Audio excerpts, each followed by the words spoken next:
performances. So of course you can tell that they have stepped up their game, for example. But that's enough of us yapping. We're gonna get some actual gameplay up in here.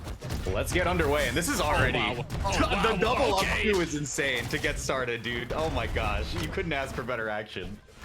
Both down into orange and make that red here in the first 10 seconds of the game. That's Fixel almost getting the first knockout. Okay, I like that from Fixel as well. Like, just to make sure to cover the stage. I didn't think Hebi had resources to get back, and that ended up being the case. We didn't see VoDr go out quite yet, but that Sarah's going to push off the right side to make Hebi the target. And there goes the stock. Finds the side signature on the way back, but Hebi able to get that slide off neutral signature to throw Fixel off. Look at Fixel's HP, by the way. Oh yeah, so healthy, dude. Oh my gosh. Yeah, I mean, this is the moment where you try to get Fixel off the screen, right? Especially when the respawn is coming through, but just so slippery, able to get out pretty much unscathed still on this first stock. Okay, but Hebi and VoDr, they have some team combos of their own. They're getting some of those quick conversions to get some extra damage onto them. Fixel, what a beautiful GC neutral signature. Not enough to get the knockout, but a very well patient dare. Hebi got the touch though, not enough to get back. Yeah, and the GC didn't connect towards the wall or towards Fixel. I mean, the way that Fixel has been maneuvering around both blue team members has been amazing, but Poe played defense there excellently, right? Allowed Fixel to almost tunnel vision onto that edge guard, and it worked out great. Yeah, the team dynamic between Fixel and Poe is really interesting right now, because if you look to 1v1 side of things, I mean, Poe is much more known for being aggressive in the bracket gameplay than Fixel is, but in 2v2 it just seems that, you know, if you reverse those roles, these guys are at the top of their game. Okay, we do have the 2v1 here for our first game. Fixel still has not lost first stock, which is crazy. So, I mean, you can let Poe play forward if you want, but Poe is on last stock as well. If VoDr happens to squeak one out against Poe, you do get the 1v1 force, but this is already such a tough position. Yeah, just airs one out with the ground pound, doesn't even care if you lose that stock. Poe, no real punish to be had, but the 2v1's still online. Finds the dare, gonna get that nair for the follow-up too. Oh wait, hang on. For a big commitment there. You gotta be careful. You're last knock. He gets I was about to say, is he the gets the finish. That's crazy. Okay, going for just massive commitments.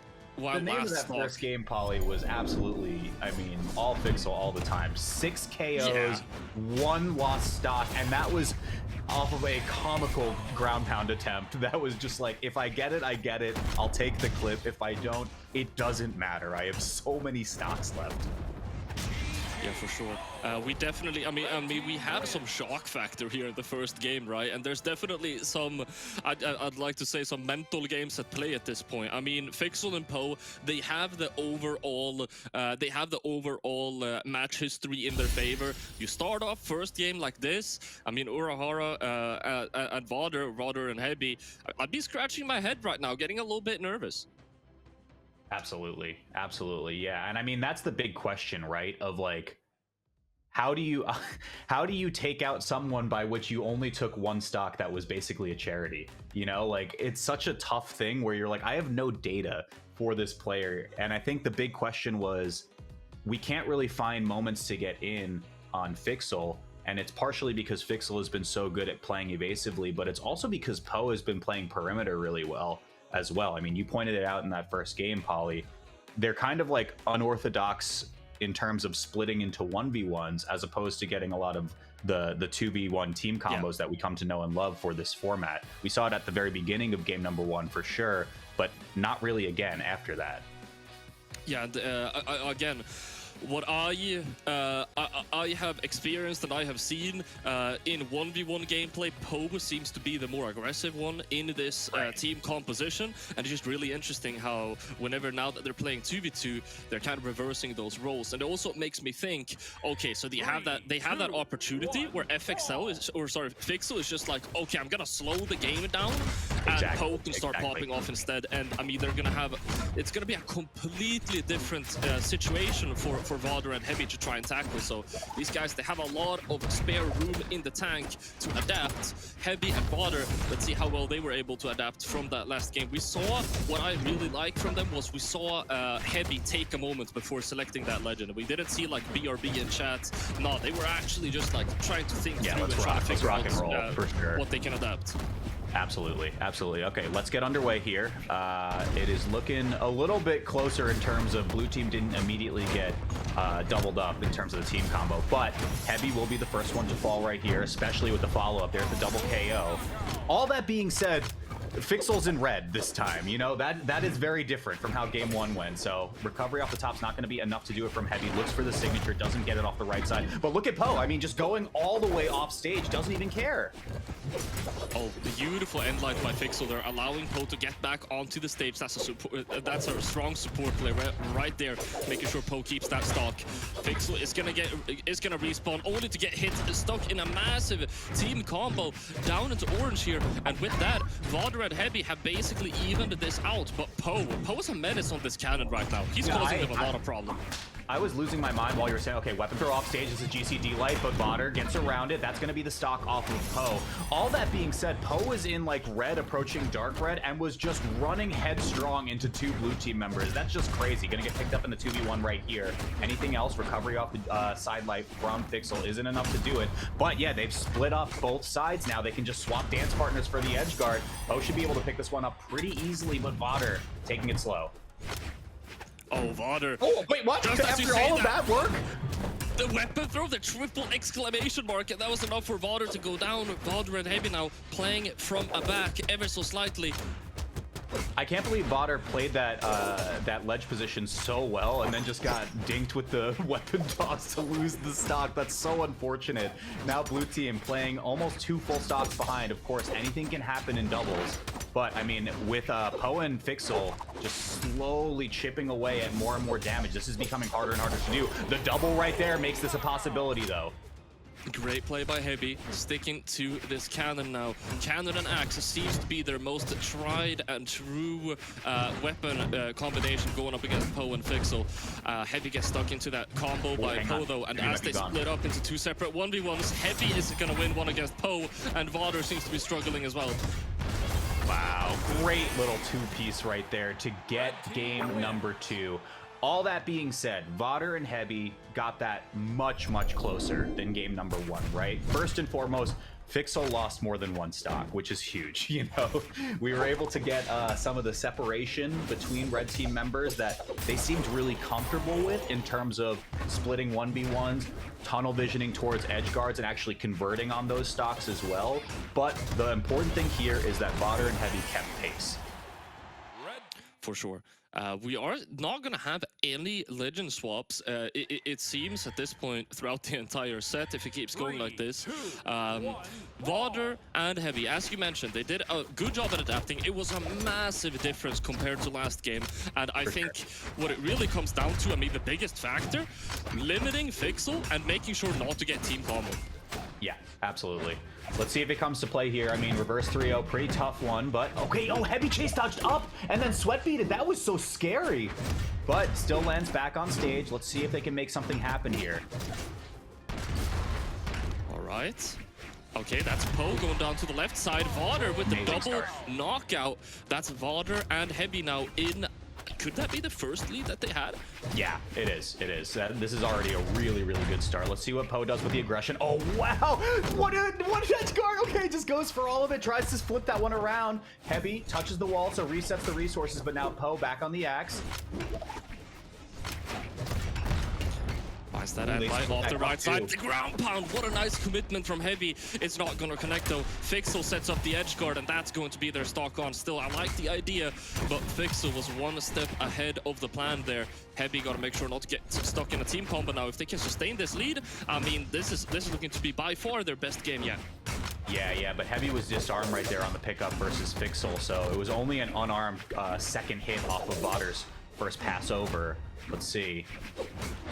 Splitting up into 1v1s. I mean, again, red team really isn't providing a lot of opportunities for Hebi or VoDr to kind of target swap over to the other member because they're quick to go towards stack positions. Poe catches the first one, doesn't get too much more after that. Oh, Oh, nice option by Poe, catching that GCD like ground pound on stage as Hebi had no options. It's not gonna lead to a knockout, but the Sayer later on will, as VoDr now is left to fend for himself. Gonna get hit by that recovery, and that's now Poe and FXL taking this lead away from Hebi and VoDr. Yeah, I mean, and that's just such the potency of a 9-4 soul, right? Like, you can see that Poe was able to get like, what was it, one Sayer on the axe, and it just took the stock, or one cannon swing, and you get all the way there. Poe still hanging on to this stock, approaching deep red. Yeah, that's an easy pickup for Hebi to stay in this game, and you gotta get one, right? Like, otherwise you're falling to the elimination bracket. Finds that dare. Oh, I saw FXL try and go for that, try and go for a quick 2v1 there, but VoDr able to get in just in time. The side signature comes out. That's Poe down. Hang on, Hebi? By now. Hebi? Okay, he gets the stock. That's a 2v1 now.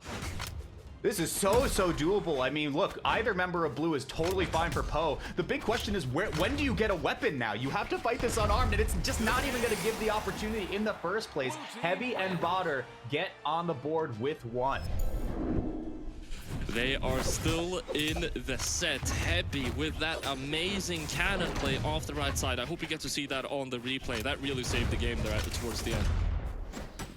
Yeah, that and this is the reason I love cannon as a weapon into so much, right? You are just one good dodge read away from taking a stock that was pretty low. So just keep on cannoning, my friends. That's all you gotta do. I love that you specifically mentioned it's a dodge read. We have all been there. Dude, I dodged once and my stock is gone. But I mean, that's the magic. That's the magic of cannon. And that's something that makes it really, really enjoyable in 2v2. Yeah, you can never lose as a cannon player. You can only quit. That's the thing. Just so keep on reading dodges. Keep on waiting for the dodges. But yeah, man, I mean, VoDr and Hebi, they took the lead early, right? Which was really good, but they lost it, like you had pointed out in that previous game. And I think, honestly, it did come down to that singular stock to be able to get back into it. Yeah, for sure. I mean, just finding that read, because other than that, they were so incredibly close. But yet again, I mean, if you look at those first three games, all right, first game, VoDr and Hebi, I mean, they didn't get destroyed, but they had a hard time, let's say. Yeah. In the game thereafter, they had it was looking slightly better, but they were still looking kind of rough. In the third game, however, I mean, that was even from start to finish. That was really, really even. It could have been anyone's game, and I mean, two dots make a line. Reading the graph right now, it looks like Hebi and VoDr, they're doing better for every single game. But it looks like FXL might have adapted. What is happening? VoDr was fighting for his life the entire time. You were talking about that last game. Finally loses the stock. I mean, Hebi went out there twice to try to go for the save, but it still wasn't enough. Poe and FXL want to end this right now. These guys are our casters' worst nightmare. You try and gap, and they instantly start providing with insane gameplay. Yeah, we're providing the script, but they're ripping the pages out. Let's see, Hebi on the cannon. Nothing really there, and again, they're slowly starting to lose track of this game. VoDr and Hebi, both in red. VoDr already down a stock though. There's the ground pound from FXL. Gets the ground pound. Yeah, and look at the macro positioning right there, Polly. You saw that Poe was playing perfect perimeter. Another ground pound from FXL means that this is already a 2-stock lead for red. But Poe just plays perfectly on the outside. There was no opportunity for the blue team teammate to go and play defense during that edge guard. Yeah. Oh, Poe setting up for a cannon string. VoDr gets sent all the way over. Hebi with a very nice sword recovery is able to break them apart there. Neutralize is gonna catch them both. This could be scary. FXL's gonna be able to get back though. And just like that, how do they neutralize a situation like that? That should be so lost. Wow. Okay. This is a clinic for game number 4. I mean, we really wanted to set the stage here, and rightfully so. Hebi did put in a really good effort for that cannon stock, but this is impossible. I really don't think he could do this. Wow. Yeah, okay. Poe was getting just a little bit too hungry for that dodge read. Yeah, I mean, again, really valiant effort here. I just do not think there's enough leeway here. If Hebi somehow manages to clutch out in 3 stocks, starting at orange, now in red, then he's the GOAT. I just don't know what else to say, but... Yeah, no, that's not happening. You know, Poe even knows it. He's just letting them 1v1 at this point. Watching. This is crazy. Yeah, just 1v1. You guys got this. Wait, Oh, okay. and Hebi, Imagine though- the disrespect, he goes for it anyway. Doesn't He matter. broke the code. He broke the code, and he's gonna pay the price. Poe gets the final knockout. Wow, yeah, I mean, hey, if it gets you to a game 5, I kind of respect it. I kind of do, but it wasn't enough. Pixel and Poe are going to take this one with a very dominant game number 4. We're going to take a look at some of the replays right now.